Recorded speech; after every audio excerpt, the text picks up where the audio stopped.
सभी मतदाता साथियों और मतदाता परिवार के भाइयों बहनों और माताओं को सादर प्रणाम। मैं सच्चिदानंद श्रीवास्तव समतामूलक समाज निर्माण मोर्चा का राष्ट्रीय अध्यक्ष हूँ तथा जनता ब्रिगेड पार्टी के साथ हमारा महागठबंधन है और जनता ब्रिगेड पार्टी के चुनाव चिन्ह सीसीटीवी कैमरे के ऊपर जो क्रम संख्या 9 पर आप यहाँ ईवीएम का जो नमूना यहाँ है इस पे देख सकते हैं। 9 नंबर पे हमारा चुनाव चिन्ह सीसीटीवी कैमरा है। इसके सामने की बटन दबानी है और ये वोट हमें पड़ेगा।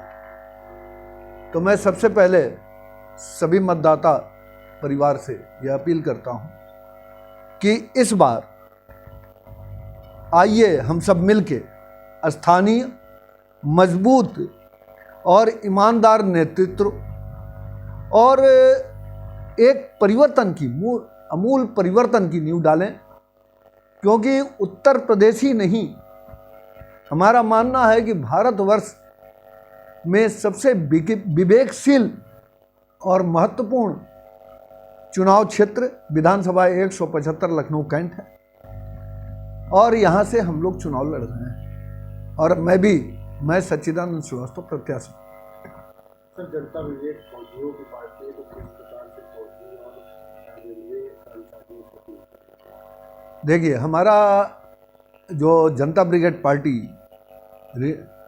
रिटायर्ड जवानों की पार्टी है, उसमें 50% आर्मी के लोग को चुनाव लड़ने के लिए हम सीट देते हैं और 50% सिविलियन जो समतामूलक विचार पे समतामूलक परिवार मूलक समाज की स्थापना करना चाहते हैं। हमने पहली बार लखनऊ कैंट विधानसभा के प्रत्याशियों से शपथ पत्र पर यह वादा किया है कि हम इस क्षेत्र से भूखमरी, जो लोग पढ़ना चाहते हैं पढ़ नहीं पा रहे हैं, अशिक्षा, और जो लोग इलाज कराना चाह रहे हैं बीमार होने के बाद, उनका इलाज पैसे के अभाव में नहीं हो पा रहा है, उनका इलाज कराने का प्रयास करेंगे। तो भूखमरी को दूर भगाएंगे, सबको शिक्षित करने का प्रयास करेंगे और जो लोग इलाज नहीं करा पा रहे हैं उनका इलाज कराने का प्रयास करेंगे। दूसरा जो सबसे महत्वपूर्ण मुद्दा है, आज देश में और प्रदेश में आर्थिक आतंकवाद छाया हुआ है।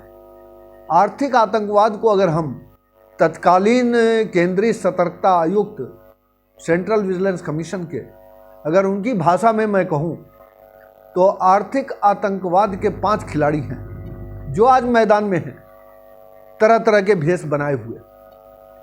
उन आर्थिक आतंकवादियों में सबसे ऊपर भ्रष्ट नेता है, दूसरा भ्रष्ट नौकरशाह है जो भ्रष्ट आईएएस और बाकी है, तीसरे नंबर पे भ्रष्ट एनजीओ है, झोला नॉन गवर्नमेंट ऑर्गेनाइजेशंस, चौथे नंबर पे भ्रष्ट व्यापारी है और 5वें नंबर पे क्रिमिनल्स है। और इन सबका एक दूसरे को बहुत सहयोग मिलता है। तो इनको उखाड़ फेंकना है, खास करके विधानसभा 175 लखनऊ कैंट से। शराबखोरी जो नशे की फैक्ट्रियां, नशे की दुकानें हैं 175 लखनऊ कैंट में, इनको उखाड़ फेंकना है, यह हमने शपथ पत्र पर कहा है। और दूसरी बात ये भी अंडरटेकिंग दी है कि अगर हम इस कार्य को नहीं करते हैं, दूसरी तरफ दूसरे मार्ग पे चले जाते हैं, तो कोई भी मतदाता देश का, केवल प्रदेश और 175 लखनऊ कैंट का नहीं, देश का कोई भी मतदाता हमारे विरुद्ध अनलॉफुल एक्टिविटी प्रिवेंशन एक्ट के तहत कार्रवाई कर सके। और ये हमने प्रावधान इसलिए किया है कि कोई भी मोदी जी की तरह कि काला धन आएगा और सबके खाते में यूं ही 15-15 लाख पहुंच जाएंगे, चीनी मिल 100 दिन में चल जाएगा, इस तरह के जुमले का प्रयोग करके और इतने रोजगार पैदा हो जाएंगे। और आज स्थिति ये है कि 60% बेरोजगार की आत्महत्या की दर बढ़ गई है। मतलब जो पहले आत्महत्याएं हो रही थी उनसे 60% अधिक बेरोजगारों ने आत्महत्या की। दूसरी तरफ मैं आपके माध्यम से मतदाता साथियों का ध्यान आकृष्ट कराना चाहूंगा कि भाइयों बहनों ध्यान दीजिए, जिस दिन चुनाव की घोषणा हुई है उससे ठीक एक दिन पहले हवाई जहाज में प्रयोग में आने वाले पेट्रोल की कीमत पे जो टैक्स लगता है वैट 21% का, उसको 1% कर दिया गया, जबकि आपके पेट्रोल डीजल पे 250% का टैक्स है और 30 रुपए में बिकने वाला पेट्रोल डीजल आज 100 रुपए में बिक रहा है। महंगाई का मुद्दा आज होना चाहिए था, वो नहीं है। भ्रष्टाचार का मुद्दा नहीं है। और आज के अखबार में आया है कि लगभग 22,28,000 करोड़ रुपए का घोटाला, जो नीरव मोदी के घोटाले का डबल है। एबीजी शिपयार्ड निदेशक पर धोखाधड़ी का आरोप, और ये सीबीआई जांच कर रही है। स्टेट बैंक के ग्रुप में जो बैंकें शामिल हैं उन ग्रुप से हुआ है। आज आम आदमी को कर्जा लेना होता है तो एक बैंक से नहीं मिलता, यहाँ 28 बैंकों से लोग कर्जे लेके जा रहे हैं। और दूसरा, इस आर्थिक आतंकवाद से मोदी जी जो बनारस चले गए, आज जो अडानी एंड कंपनी बनाने पे भारतवर्ष को तुले हुए हैं, अभी परसों हल्दिया पोर्ट ट्रस्ट भी अडानी ने खरीद लिया, कौड़ी के भाव सार्वजनिक प्रतिष्ठानों को बेचा जा रहा है, उससे मां गंगा भी क्षुब्ध हो गई। और आज का समाचार जो है वो ये है कि बनारस में मोदी के पाप से और इन भ्रष्ट नेताओं के पाप से मोक्षदायिनी गंगा का रंग भी काला हो गया है, जिस पे जांच शुरू हो गई है कि ये काला कैसे। तो प्रकृति जो है बार बार आपको निर्देश दे रही है। विष्णु पुराण में भी कहा गया कि टैक्स के माध्यम से जनता के धन को लूटा जाएगा। आज टैक्स ही नहीं, तमाम माध्यमों से कौड़ी के मोल आपके प्रतिष्ठानों को बेच के, बैंकों को लूट के, और इस पे कोई भी दल नहीं बोल रहा है, केवल इसलिए कि ये सब आर्थिक आतंकवादी हैं, भ्रष्ट नेता हैं, और इसलिए कोई नहीं बोल रहा है। तो आज जो है परिवर्तन की नींव हम लखनऊ कैंट विधानसभा से डालना चाहते हैं। जनता ब्रिगेड पार्टी हमारी 3 प्रदेशों में चुनाव लड़ रही है, उत्तराखंड, पंजाब और उत्तर प्रदेश में। और हम लोग कुछ लोगों का समर्थन भी कर रहे हैं, जैसे खड्डा विधानसभा से रामचंद्र जी हैं, जो लक्ष्मीगंज चीनी मिल को लेकर बराबर आंदोलन कर रहे हैं चलाने के लिए, जिसको बेच दिया गया था।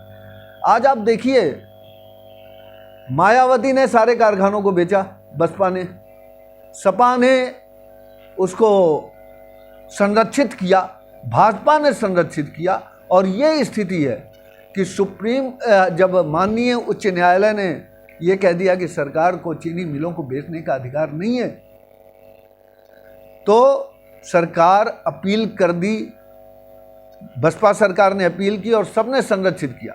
और जब सुप्रीम कोर्ट उसको रद्द करने जा रही थी, तो जैसे भी पता चला हो, मुख्य न्यायाधीश ने बता दिया हो या जैसे भी पता चला, तो उत्तर प्रदेश के मुख्यमंत्री ने शपथ पत्र पे ये दिया कि बेचने के सारे प्रावधानों को हम समाप्त करेंगे, लेकिन उसे समाप्त नहीं किया गया, सुप्रीम कोर्ट को भी धोखा दिया गया। तो मैं केवल एक बात कहना चाहता हूं अपने मतदाता साथियों से कि आज मौका है, आइए हम सब मिलके